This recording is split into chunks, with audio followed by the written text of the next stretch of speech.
Hello, जय हिंद, नमस्कार, राधे राधे। कैसे हैं आप सब? आशा करते हैं स्वस्थ होंगे, मस्त होंगे और तैयारी करना शुरू कर चुके होंगे, क्योंकि अब तो आपको रिजल्ट के बारे में भी पता चल गया कि आपके रिजल्ट कब आ रहे हैं। हमने एक छोटी-सी वीडियो दी है अपने चैनल पे रिजल्ट से रिलेटेड, आप उसको जाएँ ज़रूर देखें। हमने वहाँ पे क्लियर किया है कि आपके रिजल्ट कब आ सकते हैं। अगर आप लोग नए हैं, तो चैनल को प्लीज़ सब्सक्राइब कर लें, लाइक करें, शेयर करें अपने दोस्तों में। टेलीग्राम जॉइन कर लें। टेलीग्राम पे आपको सारी PDF free of cost provide करवाई जाती हैं। और मेरे चैनल पे जितनी भी क्लासेस हैं, अभी सारी क्लासेस फ्री ऑफ कॉस्ट हैं। किसी चीज़ का आपसे कोई पैसा नहीं लिया जा रहा है, कोई चार्ज नहीं लिया जा रहा है और बेहतर कंटेंट देने की कोशिश की जा रही है आपको।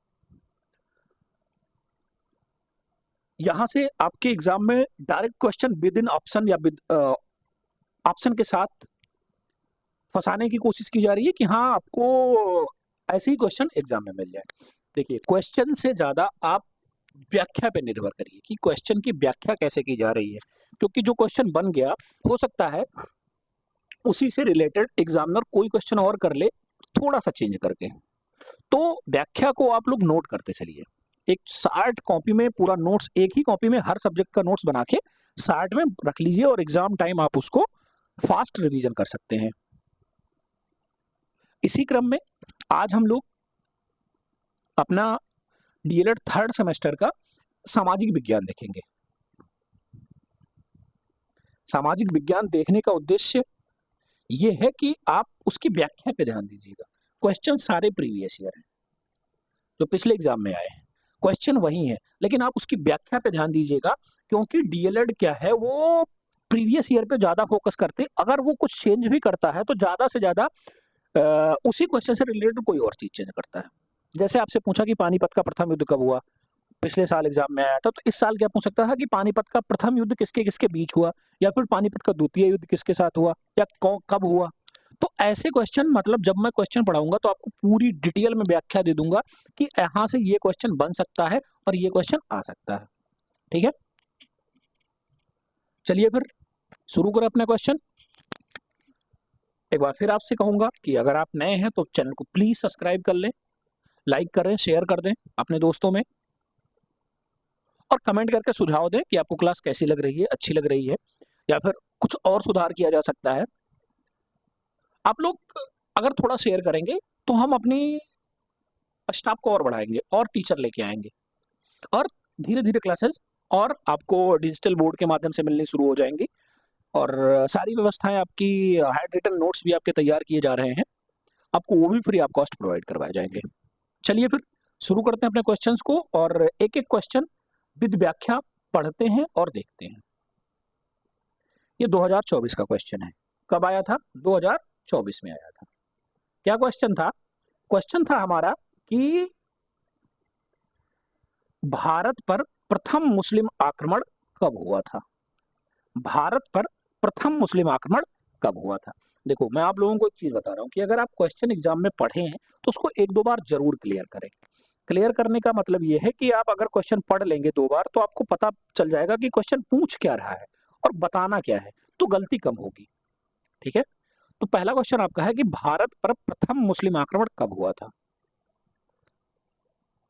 अब अगर आप ऑप्शन रट के जाएँगे कि प्रथम मुस्लिम आक्रमण इतने समय में हुआ था, तो आप टिक करके तो चले आएँगे।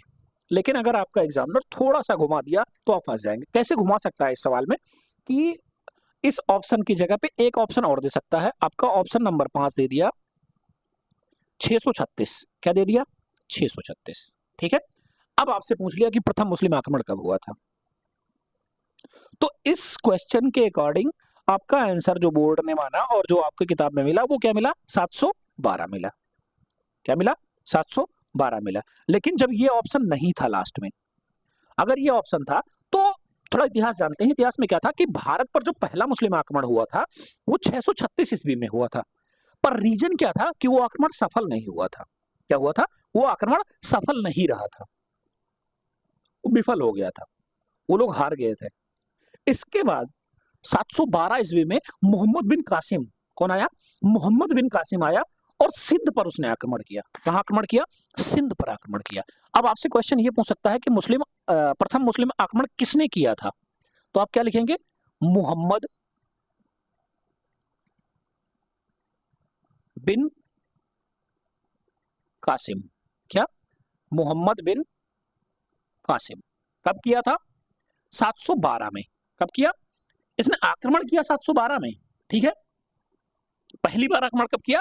711 में। कब किया? ये भी नोट रखिएगा, सबसे पहली बार आक्रमण कब किया? 711 में, लेकिन हार के चला गया, ये भी विफल हुआ, ठीक है। फिर ये दोबारा आया, कब आया? 712 में। फिर आक्रमण किया, कहां किया? सिंध पर आक्रमण किया, और क्या हुआ? ये विजयी हुआ, सफल रहा। इसीलिए प्रथम मुस्लिम आक्रमण 712 में माना जाता है, और किसको माना जाता है? आक्रमणकारी मोहम्मद बिन कासिम को माना जाता है, ठीक है, मोहम्मद बिन कासिम। क्वेश्चन की व्याख्या समझ में आई? आपसे नाम पूछ सकता है किसने किया। पहली बार कब हुआ? 636 में, सफल नहीं रहा। दूसरी बार कब हुआ? 711 में, यह भी नहीं सफल हुआ। तीसरी बार जब आक्रमण किया 712 में, तो यह आक्रमण उसका सफल रहा। अब आपसे जगह भी पूछ सकता है कि किस जगह पे किया था, तो किस जगह पे किया था? सिंध पर किया था। समझ में आया? पहला क्वेश्चन पूरी तरह से क्लियर हुआ। नेक्स्ट पे चले, चलिए नेक्स्ट पे चलते हैं। अब ये क्वेश्चन आपका क्वेश्चन आसान है, आपने पढ़ा होगा, आपने करंट अफेयर्स या फिर कोई भी किताब अगर पढ़ी होगी तो आपने ये क्वेश्चन पढ़ा होगा। लेकिन इस क्वेश्चन की डिटेल में चलते हैं, कहां से कैसे पूछ सकता है। क्वेश्चन क्या है? ग्रांड ट्रंक रोड का निर्माण किसने करवाया? ठीक है, ग्रांड ट्रंक रोड का निर्माण किसने करवाया? तो ऑप्शन तो सही है इसका, शेरशाह सूरी ने करवाया। किसने करवाया? शेरशाह सूरी ने करवाया। अब ये पूछ क्या सकता है आपसे कि कब लगभग हुआ था, तो माना क्या जाता है कि ये 2500 वर्ष पहले इसका निर्माण हुआ था। 2500 वर्ष पहले इसका निर्माण माना जाता है। कितने वर्ष पहले माना जाता है? 2500 वर्ष पहले इसका निर्माण माना जाता है। अब इसमें और क्वेश्चन पूछ सकता है कि ये कहां से कहां तक है, या फिर इसका दक्षिणी भाग, या फिर ईस्ट कमांड, वेस्ट कमांड कहां है? तो ये अफगानिस्तान से शुरू होता है। कहां से शुरू होता है? अफगानिस्तान से, अफगान लिख लीजिए, एएफ से कहां तक जाता है? बांग्लादेश तक जाता है, ठीक है। अफगानिस्तान से लेके बांग्लादेश तक जाता है। कहां से कहां तक? अफगानिस्तान से लेके बांग्लादेश तक जाता है। अब इसमें कभी कभी ये भी पूछ लेता है कि किसी प्रमुख शहर का नाम बताइए। तो ये कहां से शुरू होता है? अफगानिस्तान के काबुल से। कहां से? काबुल से जाता है, ठीक है, ठीक। और काबुल से होते हुए बांग्लादेश के ढाका में जाता है। कहां जाता है? बांग्लादेश के चटगांव, ढाका, यहां से होते हुए भारत में आता है, कोलकाता में, फिर कानपुर में, आगरा में, अलीगढ़ में, दिल्ली में, यहां से होके गुजरता है, ये प्रयागराज से होते गुजरता है, ठीक है। और पाकिस्तान के पेशावर से, लाहौर है, पेशावर है, रावलपिंडी है, यहां से होके गुजरता है। तो कितने देश से गुजरा? 3 देश से। अफगानिस्तान से, कहां से? काबुल से शुरू होके, फिर कहां गया? बांग्लादेश गया। 4 देश से गुजरा, सॉरी 3 नहीं 4।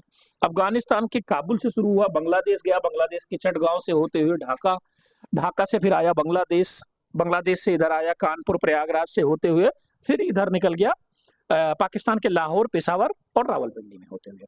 कितने देश से गुजरा? 4 देश से गुजरा। अब क्वेश्चन बन सकता है कि ग्रांड ट्रंक रोड कितने देश से गुजरता है? क्या लिखेंगे? 4 देश से गुजरता है, याद रखिएगा, 4 शहर नहीं, 4 देश से गुजरता है। समझ में आया? क्वेश्चन क्लियर हुआ? चलिए नेक्स्ट क्वेश्चन पे चलें।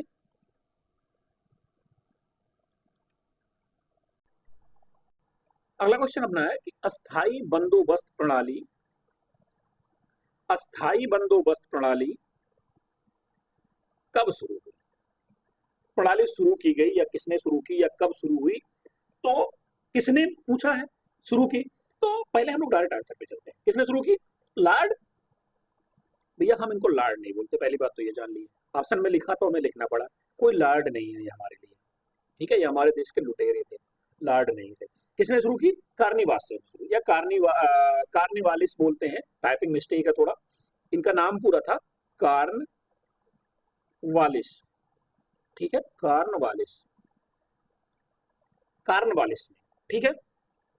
अब ये सन पूछ लेता है, कब शुरू किया? 1793 में। अब थी क्या स्थायी बंदोबस्त व्यवस्था? स्थायी बंदोबस्त व्यवस्था क्या थी? ये एक ऐसी व्यवस्था थी या ऐसी भू राजस्व व्यवस्था थी जो ब्रिटिश ईस्ट इंडिया कंपनी ने चालू किया था। कहाँ पे सबसे पहले लगाया था? तो बंगाल में सबसे पहले लगाया था। कहाँ लगाया था? सबसे पहले कहाँ लगाया? बंगाल में लगाया था। ये एक अस्थाई भू राजस्व व्यवस्था थी। क्या थी? ये जमींदारों को जमीन का अस्थायित्व दिया गया था। ठीक है, अस्थाई स्थायित्व दिया गया था। और क्या था इसमें? क्या था? बहुत ज्यादा कर लगाया गया था। कर देने के लिए किसानों को मजबूर किया गया था। किसानों का शोषण हो रहा था इस व्यवस्था से, और कंपनी को बहुत ज्यादा लाभ हो रहा था, क्योंकि वो कच्चा माल बिल्कुल सस्ते दामों पे खरीदती थी, फिर यहाँ से उसका मैन्युफैक्चर करके इंग्लैंड से लेके बड़े बड़े शहरों में बेचती थी। तो स्थायी बंदो व्यवस्था कार्ल निवास ने कब? 1793 में। कहा? बंगाल में। समझ आया? अब इसी में दो प्रणाली और थी। एक थी रैयतवाड़ी प्रणाली। कौन थी? रैयतवाड़ी। और एक महलवाड़ी। क्या थी? एक महलवाड़ी और रैयतवाड़ी। अब महलवाड़ी क्या थी, रैयतवाड़ी क्या थी, दोनों में एक 60 सा अंतर देखेंगे और नेक्स्ट क्वेश्चन पे भी निकल जाएंगे। 60 सा अंतर क्या था कि जो रैयतवाड़ी व्यवस्था थी, ये सीधे किसान सीधे भू राजस्व देते थे। किसको? कंपनी को। ठीक है, क्या थी? जैसे रैयतवाड़ी क्या थी कि जैसे आप टैक्स जमा करते हैं तो सीधा सरकार को देते थे। वही काम तब था कि जो किसान टैक्स देता था वो सीधा किसके पास चला जाता था? तो जो कंपनी का शासन कर रहा था। महलवाड़ी क्या थी कि वो अपने मुखिया को नियुक्त कर रखा था। छोटे छोटे गांवों में मुखिया को नियुक्त कर रखा था और उनसे कर लेता था। वो पूरे गांव का कर इकट्ठा करते थे और फिर वो उनसे कर लेता था। समझ में आया? ये थी आपकी रैयतवाड़ी और महलवाड़ी अस्थाई बंदोबस्त। तीन हो गया। एग्जाम में क्वेश्चन फंसते हैं। ठीक है, नेक्स्ट क्वेश्चन चले। अब अगला क्वेश्चन है कि भारत की अंग्रेजी, भारत में होना चाहिए, भारत में अंग्रेजी साम्राज्य के संस्थापक थे। अब पहले बात तो आपको यह जानना चाहिए कि अंग्रेज साम्राज्य कब प्रकाशन में आया, मतलब या कब अस्तित्व में आया? तो एक युद्ध हुआ था। क्या हुआ था? प्लासी का एक युद्ध हुआ था। किसका युद्ध हुआ था? प्लासी का युद्ध हुआ था। कब हुआ था? 1757 में। कब हुआ था? 1757 में प्लासी का युद्ध हुआ था। किसके किसके बीच हुआ था? तो ये बंगाल के नवाब सिराजुद्दौला, किसके बीच? बंगाल का नवाब था। कौन था? सिराजुद्दौला। सिराजुद्दौला,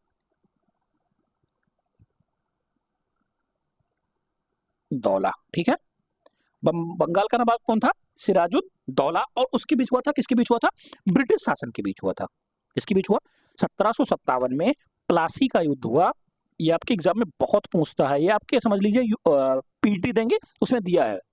तो प्लासी का युद्ध कब हुआ? 1757 में। किसके बीच हुआ? बंगाल का एक नवाब था सिराजुद्दौला और ब्रिटिश शासन के बीच हुआ। रिजल्ट क्या निकला? रिजल्ट ये निकला कि जो बंगाल के नवाब थे वो युद्ध हार गए। क्या हुआ? युद्ध हार गए और ब्रिटिश ईस्ट इंडिया कंपनी जीत गई। फिर क्या हुआ? उसी में अंग्रेजी साम्राज्य की उन्होंने स्थापना कर दिया। तो उस समय लड़ाई कौन लड़ रहा था? एक आया था रॉबर्ट क्लाइव। कौन आया था? Robert Clive. तो रॉबर्ट क्लाइव लड़ाई लड़ रहा था। ईस्ट ईस्ट इंडिया कंपनी का नेतृत्व कौन कर रहा था? रॉबर्ट क्लाइव कर रहा था। तो जब रॉबर्ट क्लाइव जीता तो उसी को तो माना जाएगा कि हाँ उसने अंग्रेजी साम्राज्य की स्थापना की। युद्ध किससे किया? बंगाल के नवाब से किया। बंगाल के नवाब कौन थे? सिराजुद्दौला थे। आपसे पूछ सकता है कि अंग्रेजी साम्राज्य की स्थापना किस युद्ध के बाद हुई? तो आप क्या करेंगे? प्लासी के युद्ध के बाद हुई। कब? 1757 के बाद। समझ में आया? नेक्स्ट क्वेश्चन चले। अगला क्वेश्चन क्या है? विलय नीति किसने प्रारंभ की? क्या? विलय नीति। अब विलय नीति को एक और नाम से जानते थे, हड़प की नीति या विलय नीति। इसका दो नाम था, हड़प की नीति और विलय की नीति। क्या थी, थोड़ा इसके बारे में ब्रीफिंग करते हैं। हड़प की नीति क्या थी कि जिस राज्य का राजा उसका खुद का पुत्र नहीं होगा। नहीं समझ में आया? जैसे आप किसी स्टेट के राजा है और आपके पास पुत्र नहीं है, तो पहले क्या नीति थी कि आप दत्तक पुत्र ले लेते थे और उसको राजा बना देते थे। तो जब हड़प की नीति आई और विलय की नीति आई तो ये कहा गया कि जिस राजा के पास खुद का उत्तराधिकारी नहीं है वो दत्तक पुत्र नहीं लेगा और उसका राज्य उसकी मृत्यु के बाद ब्रिटिश गवर्नमेंट का हो जाएगा। किसका हो जाएगा? ब्रिटिश गवर्नमेंट का हो जाएगा। ये कब से लागू हुई? तो ये 1848 से शुरू हुई, 1848 से 56 के बीच में लागू की गई। कब लागू की गई? 1848 से लेके 1856 के बीच लागू की गई। कौन उस समय भारत का गवर्नर जनरल था? तो डलहौजी था। कौन था? डलहौजी था। इसीलिए इसको हड़प एवं विलय नीति का प्रारंभ माना जाता है। इसी के शासनकाल में मान लीजिए कि विलय नीति का प्रारंभ माना जाता है। ठीक है, ये क्या था? उस समय का गवर्नर जनरल था। कौन था? गवर्नर जनरल था। ठीक है, नेक्स्ट क्वेश्चन चले। अगला क्वेश्चन आपका है कि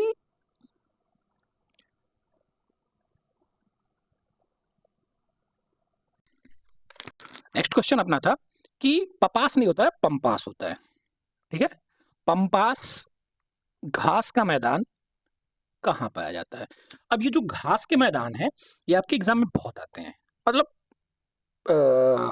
ये तो डीएलएड है, डीएलएड में आएगा, फोर्थ सेमेस्टर में भी आपको ये मिलेगा, और UP TET, super TET, C TET, इन सब के लिए एक क्वेश्चन फिक्स रखा है, कौन सा घास का मैदान कहाँ पाया जाता है?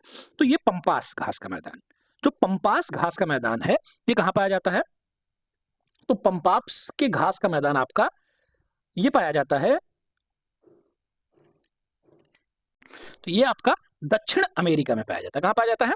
दक्षिण अमेरिका में पाया जाता है। ठीक है, अब हम लोग और कुछ इंपॉर्टेंट घास के मैदान देखेंगे जो आपके एग्जाम में लगातार आते हैं, जैसे सवाना घास का मैदान हुआ, स्टेपी घास का मैदान हुआ, डाउन्स घास का मैदान हुआ, प्रियरी घास का मैदान हुआ, बहुत एग्जाम में आता है। एक एक करके देखते हैं हम लोग। पहले प्रियरी देखते हैं। क्या? प्रियरी, ये नोट डाउन करते चलिएगा क्योंकि ये इंपॉर्टेंट है, नोट कर लेंगे तो बहुत अच्छा रहेगा आपके लिए। फिलहाल इसके पीडीएफ हम अपने टेलीग्राम पे डाल देंगे, लेकिन आप लोग नोट करके रखेंगे तो सही रहेगा। तो जो प्रियरी घास का मैदान है ये कहाँ पाया जाता है? ये उत्तरी अमेरिका में पाया जाता है। कहाँ पाया जाता है? उत्तरी अमेरिका। ठीक है, पंपास हमने बता दिया। अब पंपास एक जगह और पाया जाता है, अगर आपको दक्षिण अमेरिका मिल गया तो ठीक है, नहीं अर्जेंटीना भी आपको मिलता है। क्या मिलता है? अर्जेंटीना। पंपास कहाँ पाया जाता है? अर्जेंटीना में। ठीक है, अर्जेंटीना में पाया जाता है। समझ में आया? पंपास कहाँ कहाँ? दक्षिण अमेरिका और अर्जेंटीना में। प्रियरी घास का मैदान उत्तरी अमेरिका में पाया जाता है। अब आता है आपका सवाना घास का मैदान। क्या होता है? सवाना घास का मैदान, ये कहाँ पाया जाता है? तो जो सवाना घास का मैदान है आपका ये अफ्रीका के में पाया जाता है। कहाँ पाया जाता है? अफ्रीका में पाया जाता है। ठीक है, अफ्रीका में पाया जाता है। सवाना घास का मैदान कहाँ पाया जाता है? अफ्रीका में पाया जाता है। ठीक है, सवाना हो गया, प्रियरी हो गया, पंपास हो गया, एक और आता है स्टेपी। क्या? स्टेपी। स्टेपी घास का मैदान कहाँ पाया जाता है? तो स्टेपी जो घास का मैदान होता है ये मध्य एशिया में पाया जाता है। कहाँ पाया जाता है? मध्य एशिया में। ठीक है, ओके। एक और आता है बेल्ट। बेल्ट कहाँ पाया जाता है? तो बेल्ट आपका दक्षिणी अफ्रीका में पाया जाता है।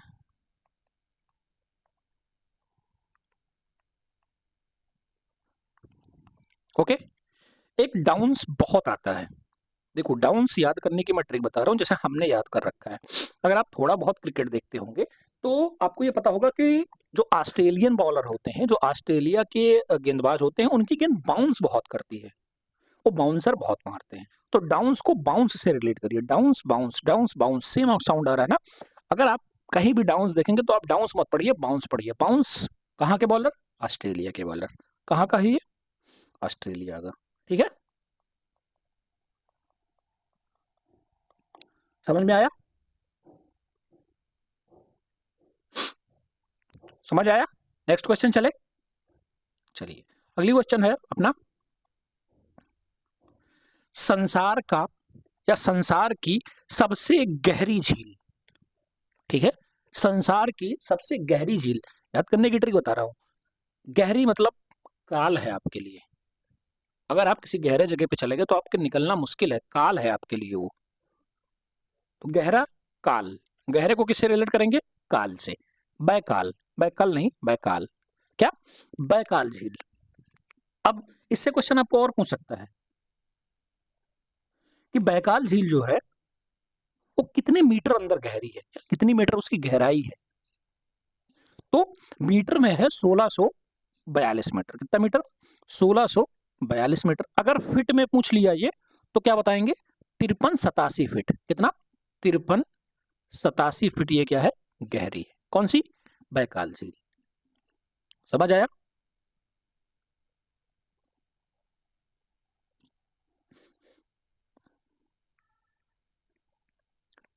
ओके।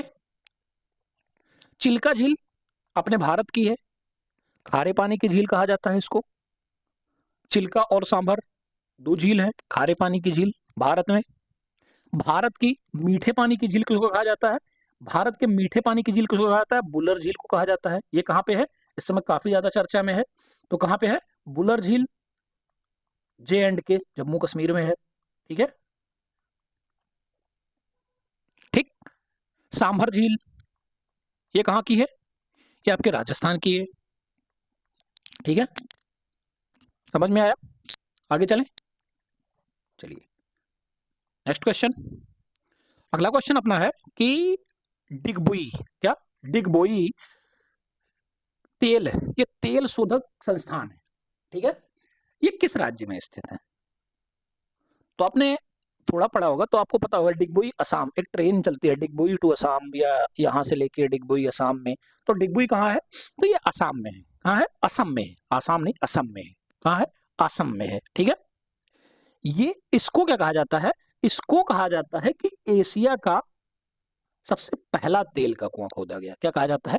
स्टार लगा के लिख लीजिएगा। इसको क्या कहा जाता है कि एशिया का सबसे पहला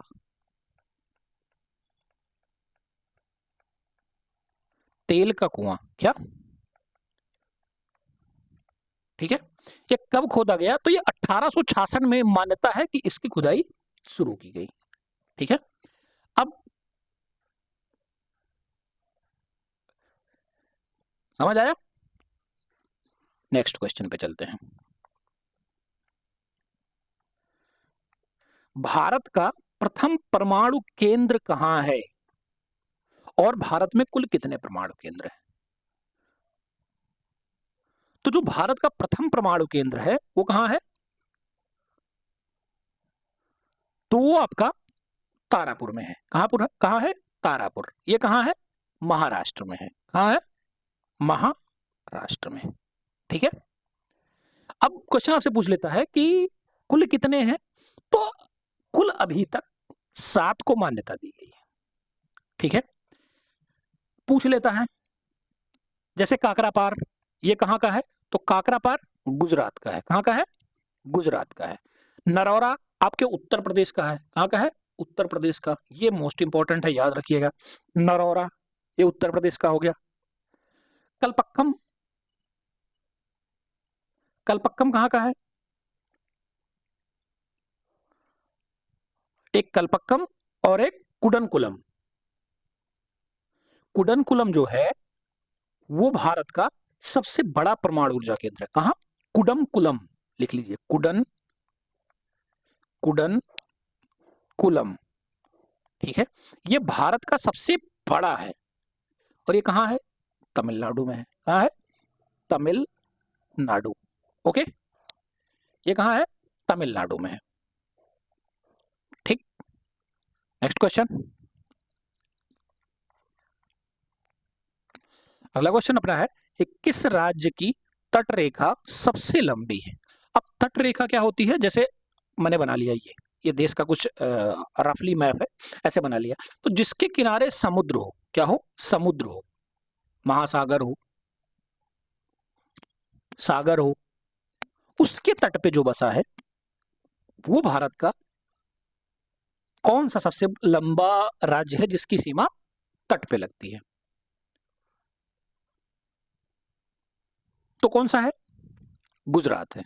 क्या है? गुजरात है। अब आपसे किलोमीटर के बारे में भी पूछ सकता है, कितने किलोमीटर की इसकी रेखा लगती है लगभग? तो जो अभी डाटा है अपने पास वो लगभग 1600 किलोमीटर का है। कितने किलोमीटर का है? 1600 किलोमीटर का।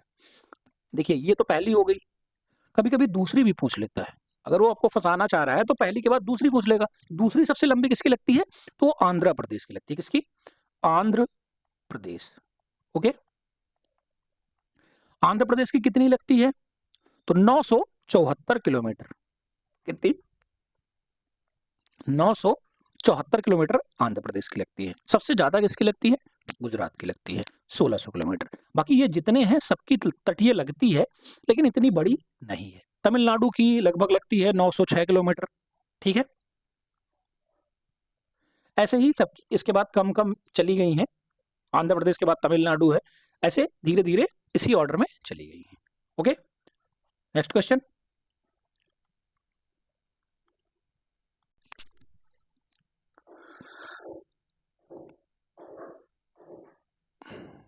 अगला क्वेश्चन आपका है कि राज्यसभा का सभापति होता है क्या? राज्यसभा का सभापति कौन होता है? इनके बारे में हम लोग जानेंगे थोड़ा। तो आंसर इसका क्या होता है? आंसर इसका उपराष्ट्रपति होता है। क्या होता है? उपराष्ट्रपति होता है। जो राज्यसभा के सभापति होते हैं वो उपराष्ट्रपति होते हैं। और लोकसभा के सभापति कौन होते हैं? तो लोकसभा का स्पीकर होता है। और ज्वाइंट का सभापति कौन होता है? मतलब दोनों के राष्ट्रपति। अभी इसमें एक लूप होल भी है। ज्वाइंट सीटिंग जब बुलाता है राष्ट्रपति तो उसकी अध्यक्षता लोकसभा का सदस्य लोकसभा का अध्यक्ष करता है। समझ में आया? अब सभापति महोदय से क्वेश्चन आ गया है, उपराष्ट्रपति महोदय से। तो उपराष्ट्रपति महोदय के बारे में थोड़ा हम लोग जानते हैं, कौन से अनुच्छेद में क्या लिखा है और कौन सा अनुच्छेद इनसे रिलेटेड है।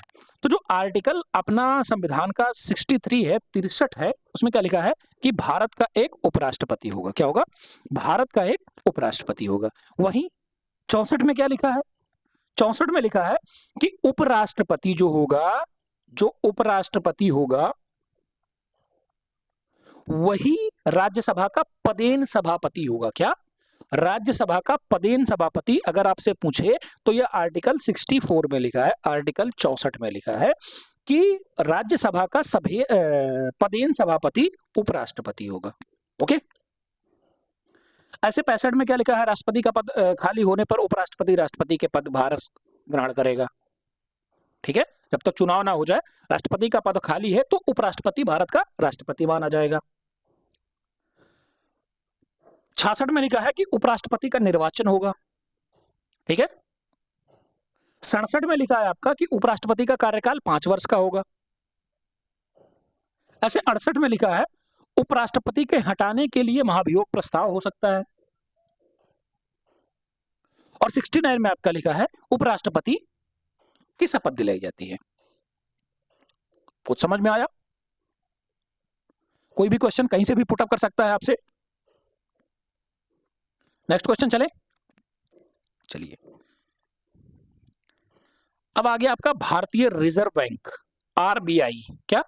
RBI, reserve bank of India. क्या? Reserve bank of India. इसकी जो स्थापना हुई ये 1 अप्रैल, कब हुई? 1 अप्रैल 1935 में। कब हुई? 1 अप्रैल 1935 में हुई। ठीक है, एक अधिनियम आया था, स्थापना का अधिनियम जो आया, रिजर्व बैंक अधिनियम 1934। क्या? रिजर्व बैंक अधिनियम लिख लेंगे हम लोग 1934, लेकिन कोई जरूरी नहीं है, अधिनियम में आप कंफ्यूज हो जाएंगे, उसको छोड़िए। केवल इतना याद रखिए कि रिजर्व बैंक की स्थापना 1 अप्रैल 1935 को हुई।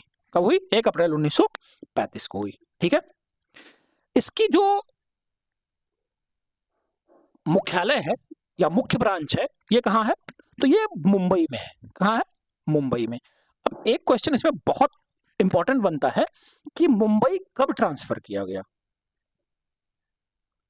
तो 1937 में मुंबई इसकी जो है छोटी ब्रांच थी, हेड ब्रांच थी, उसको ट्रांसफर किया गया।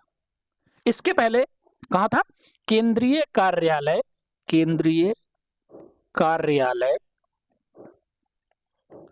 केंद्रीय कार्यालय कोलकाता। हाँ, ओके, समझ में आया? नेक्स्ट क्वेश्चन चले।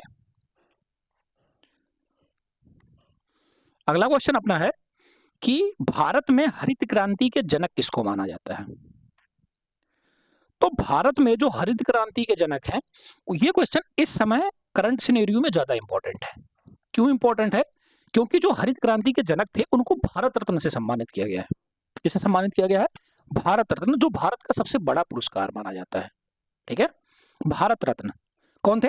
M S Swaminathan. कौन? M S Swaminathan. अब हरित क्रांति के साथ साथ और कुछ क्रांतियां हैं जो बहुत एग्जाम में आती है, जैसे वर्गीज कुरियन। तो जो वर्गीज कुरियन है, इनको मिल्क मैन ऑफ इंडिया कहा जाता है। क्या कहा जाता है? मिल्क मैन ऑफ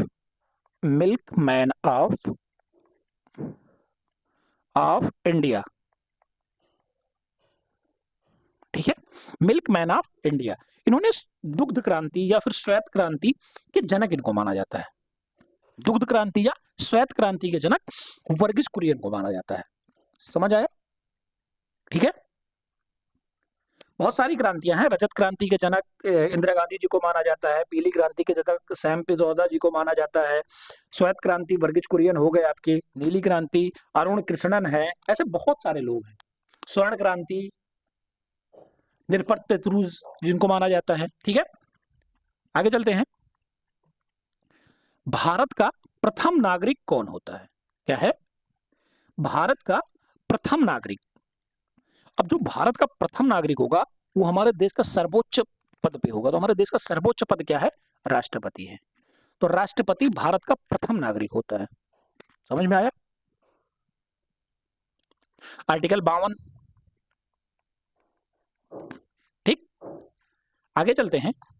अगला क्वेश्चन अपना है कि प्रशांत महासागर और कैस्पियन सागर को जोड़ने वाली नहर है। क्या? प्रशांत महासागर और कैस्पियन सागर को जोड़ने वाली नहर कौन सी है? तो जो प्रशांत महासागर और कैस्पियन सागर को दोनों को आपस में जोड़ती है, इस नहर का क्या नाम है? तो इस नहर का नाम पनामा है। क्या है? पनामा नहर है। इसकी लंबाई लगभग 52 किलोमीटर है। कितनी है? लगभग 52 किलोमीटर है। ओ सॉरी, 52 नहीं, सॉरी 52 नहीं, 82 किलोमीटर के आसपास है। पनामा नहर की लंबाई अप्रोक्सीमेट 82 किलोमीटर है। ठीक है, अब नेक्स्ट क्वेश्चन पे चलते हैं। अगला क्वेश्चन इंपॉर्टेंट क्वेश्चन है कि पानीपत की प्रथम लड़ाई कब हुई थी? तो पानीपत की 3 लड़ाइयां हुई। कितनी लड़ाई हुई? 3 लड़ाई हुई। कब कब हुई? 1526 में हुई, 1556 में हुई और 1761 में हुई। पहली, दूसरी और तीसरी। प्रथम 1526, द्वितीय 1556, तृतीय 1761। क्या? 1761। प्रथम 1526, द्वितीय 1556 और तृतीय 1761। अब क्वेश्चन पूछ लेता है किसकी किसके बीच हुई। तो जो प्रथम लड़ाई हुई थी वो किसके बीच हुई थी? बाबर वर्सेस किसके बीच हुई थी? इब्राहिम लोदी के बीच। किसकी? इब्राहिम लोदी के बीच। ठीक है, इसमें क्या हुआ था? बाबर विजयी हुआ था। कौन जीत गया था? बाबर जीत गया था। ठीक है, अगली जो लड़ाई हुई ये किसके बीच हुई? ये हुई अकबर और हेमू के बीच। किसके बीच? अकबर और हेमू के बीच। ठीक है, इसमें अकबर जीत गया। तृतीय और पानीपत की अंतिम लड़ाई ये मराठों के बीच, मराठों और अहमद शाह अब्दाली के बीच हुई। किसके बीच? अहमद शाह अब्दाली। ठीक है, अहमद शाह के बीच हुई। विजयी कौन हुआ? इसमें अहमद शाह विजयी हुआ। तीनों क्वेश्चन आपको क्लियर हुआ? प्रथम लड़ाई 1526, क्वेश्चन आपका क्या था? 1526। किसके बीच? बाबर इब्राहिम लोदी। जीता कौन? बाबर। दूसरी लड़ाई 1556, किसके बीच? अकबर और हेमू के बीच। जीता कौन? अकबर। तीसरी लड़ाई 1761, किसके बीच? मराठों और अहमद शाह अब्दाली के बीच। जीता कौन? अहमद शाह अब्दाली। क्लियर हो गया क्वेश्चन पूरी तरह से? दूसरी तीसरी कोई भी पूछ लेगा, किससे हुई ये भी पूछ लेगा, बहुत आराम से आप लोग बता ले जाएंगे। आगे चलते हैं। अगला क्वेश्चन अपना है कि अकबर के दरबार के प्रथम प्रमुख संगीतकार कौन थे? तो अकबर के दरबार के प्रमुख संगीतकार कौन थे? इनका नाम कहीं कहीं आपको रामतनु पांडे भी मिलता है। क्या मिलता है? रामतनु पांडे। ठीक है, इनका क्या नाम था? तो तानसेन। क्या? तानसेन या रामतनु पांडे था। क्या था? तानसेन या रामतनु पांडे था। अब अकबर से एक क्वेश्चन और पूछता है कि अकबर के नौरत्न में कौन कौन थे या कौन नहीं थे। तो अकबर के नौरत्न में कौन कौन थे? 9 लोगों का नाम लिख लेंगे हम लोग, ज्यादा डिटेल में नहीं चलेंगे लेकिन नाम जरूर लिख लेंगे। कौन थे? अबुल फजल। कौन थे? अबुल फजल। और कौन थे? दूसरे कौन थे? फैजी थे। कौन थे? फैजी थे। और कौन थे? तानसेन थे। और कौन थे? बीरबल थे। और कौन थे? राजा टोडरमल थे।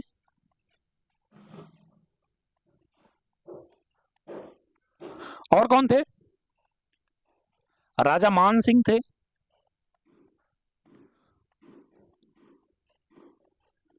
और कौन थे? अब्दुल रहीम खान खाना थे।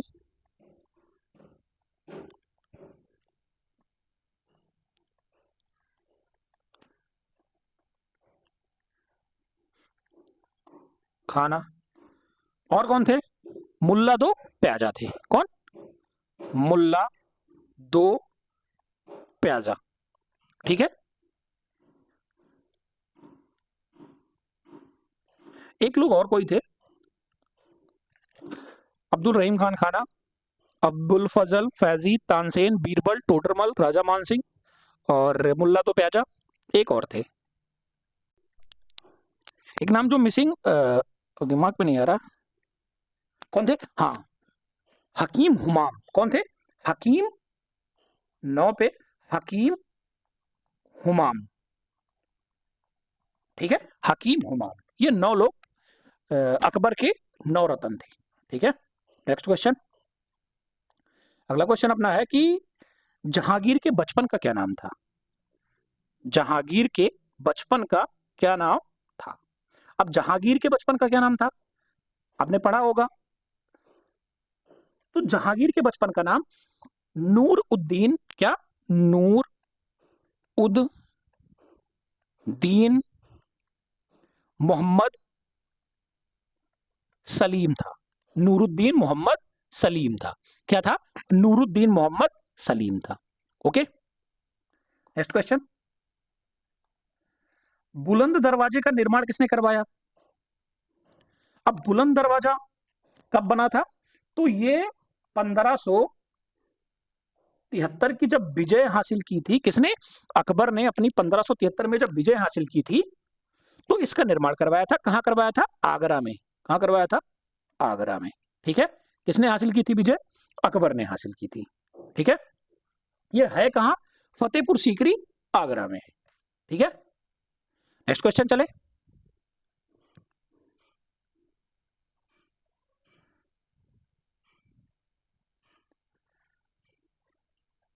अगला क्वेश्चन अपना है शिवाजी की राजधानी कहां थी? शिवाजी की राजधानी कहां थी? तो शिवाजी ने अपनी राजधानी 1674 ईस्वी में कहां बना ली थी? रायगढ़ बना ली थी। कहां बना ली थी? रायगढ़ का किला। आपने मूवी देखी होगी, थानाजी मूवी देखी होगी, या फिर अभी जो आई है सांबाजी, इसमें क्या था? रायगढ़ किला को शिवाजी ने अपनी राजधानी बना ली थी। ठीक है, रायगढ़ दुर्ग के नाम से भी इसको जाना जाता है। ये कहां है? महाराष्ट्र में है। ठीक, नेक्स्ट क्वेश्चन। इस वीडियो में आपको ये 20 क्वेश्चन थे जिसकी व्याख्या हमने अपनी तरफ से बहुत अच्छे से की है। अगर आपको समझ आया तो चैनल को सब्सक्राइब जरूर कर लें, लाइक कर दें, शेयर कर दें, अपने दोस्तों में शेयर कर दें। मिलते हैं आपसे अगली वीडियो में ऐसी ही एक अच्छी वीडियो लेके। तब तक के लिए धन्यवाद, जय हिंद, और चैनल को प्लीज सब्सक्राइब जरूर करें।